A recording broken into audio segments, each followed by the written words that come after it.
हुजूर को अपने रिश्तों से कितना प्यार होगा।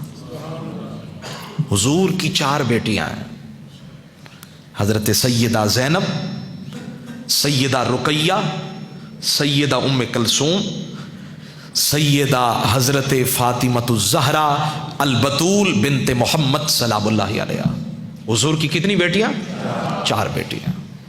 इनमें से जो बड़ी बेटी है ना हजरत सैयदा ज़ैनब रजी अल्लाह अन्हा, तो वुफ़ियत ज़ैनब रजी अल्लाह अन्हा, हुजूर की बड़ी बेटी बीमार रहती, तकलीफ में रहती। आखिरकार रहलत का वक्त आया, रूह कब्ज हो गई।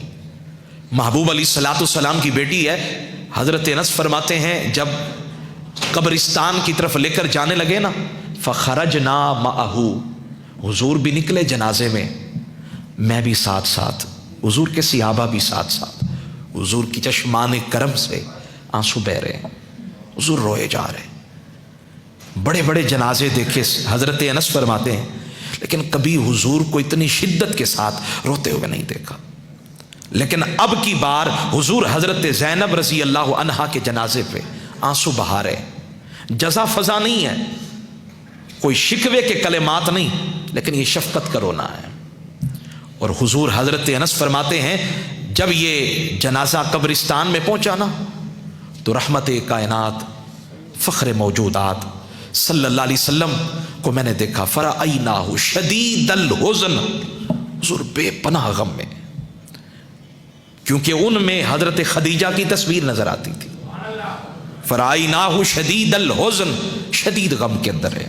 हजरत अनस कहते फ़रअयनाहु शदीदल हुज़्न, मैंने हुजूर को इतना गम में कभी नहीं देखा। और फिर जब कब्र बन रही थी ना, फ़क़अद अला क़ब्रिही, हुजूर हजरत ज़ैनब की कब्र अनवर के करीब बैठ गए। और फिर फ़जअला यंज़ुरु इलस्समा, हुजूर आसमान की तरफ देखने लगे। सुम्मा यंज़िलु फ़ी, फिर मेरे आका हजरत सैयदा ज़ैनब अपनी बेटी की कब्र के अंदर चले गए, कब्र के अंदर उतर गए।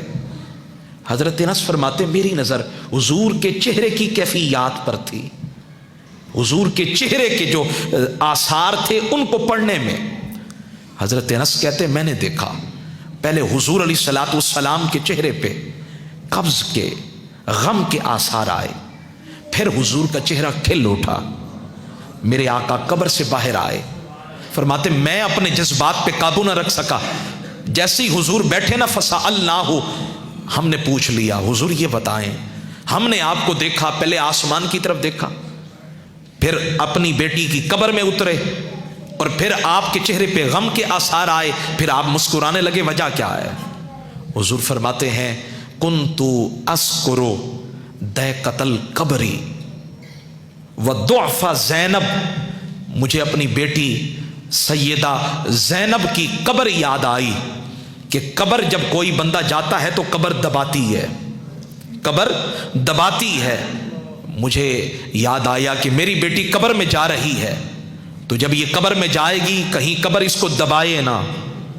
वदुअफ़ा ज़ैनब, और साथ ही ये भी याद आया कि मेरी बेटी ज़ैनब बड़ी कमज़ोर है, बीमार रही है, बड़े दुख में मुब्तला रही है, अब कब्र में जा रही है। तो मैं कब्र में उतर गया, और फिर फ़जअल ज़ालिका कान ज़ालिका यशुक्कु अलैया, ये बात मेरे ऊपर बड़ी मुशक्कत वाली गुजरी, गिरा गुजरी कि कहीं मेरी बेटी को कब्र दबाए ना। फ़दअउतुल्लाह तआला अन युख़फ़्फ़िफ़ अन्हा, मैंने रब की बारगाह में दुआ की, या अल्लाह मेरी बेटी की कब्र को खफीफ कर दे, हल्का कर दे। मैं दुआ करता गया, रब दुआ को कबूल फरमाता गया। बस फ़फ़अला, जब कब्र कुशादा हो गई, पहले कब्र के अंदर जब उतारा जा रहा था तो बेटी का गम था, लेकिन जब कब्र कुशादा हो गई तो मेरा चेहरा खिल उठा।